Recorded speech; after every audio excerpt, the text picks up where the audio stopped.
Oi pessoal, tudo bom? Aqui é a Cat e no vídeo de hoje eu quero conversar um pouquinho com vocês sobre o livro O Bom Filho.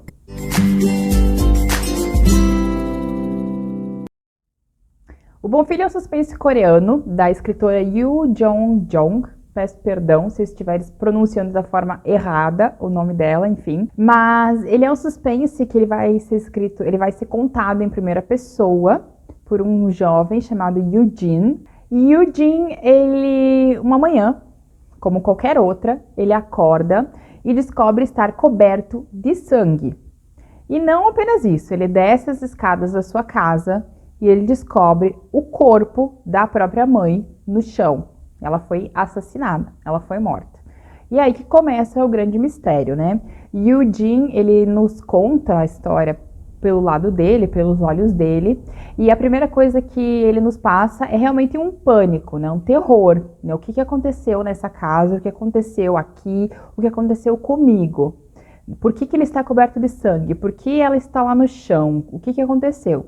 E ele vai nos dizer que ele tem alguns lapsos de memória, porque ele tomou uma medicação para epilepsia, e ele mesmo nos conta que às vezes ele não toma, ele pula, ele faz ali uns intervalos.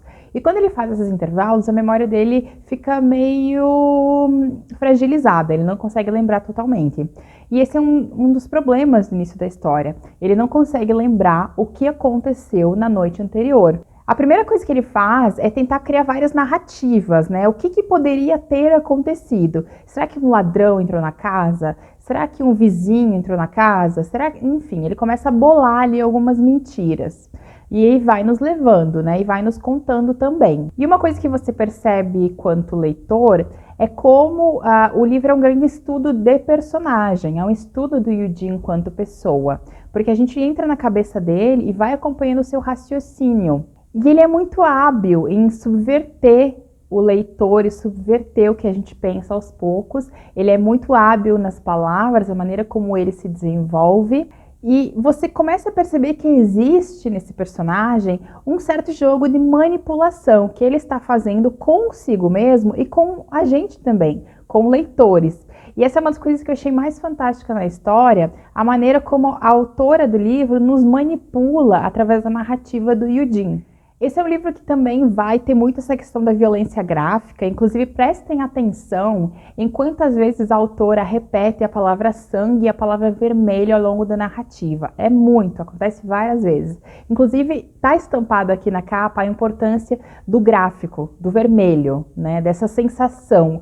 O vermelho é uma sensação dentro da história, ele traz esse ar de violência para a narrativa e ele vai aparecer durante todas as páginas. É um livro que vai falar também um pouquinho sobre a questão da maternidade coreana, que é uma problemática dentro da história.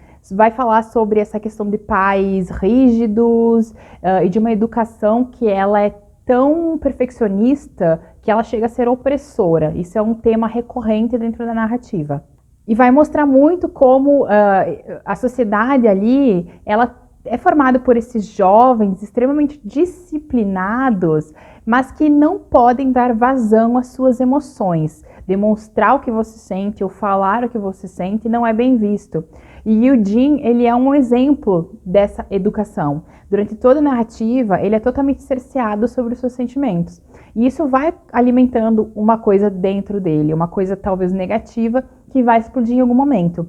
Então a autora traz um vislumbre de como seria essa educação e essa sociedade através do seu livro. Confesso para vocês que o finalzinho da história não é tão empolgante e eu acho que é muito fácil você descobrir para onde vai a mente do Yoo-jin ali no final, o que é que ele planeja. Isso não é difícil de você levantar a hipótese quando você está terminando, mas eu não sei, eu tenho a impressão de que a autora não se importou muito com o final e que isso não é o que mais tem importância para ela na história.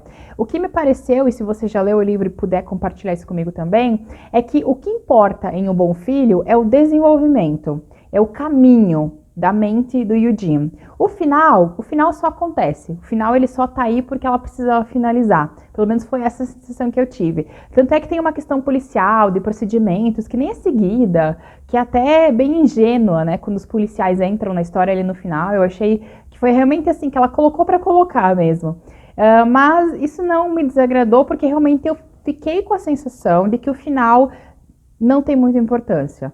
Tá? O que é realmente importante para a autora nessa história é nos colocar na cabeça do Eugene e que a gente tente entender como funciona a mente desse jovem. Esse, para mim, é o ponto central da história.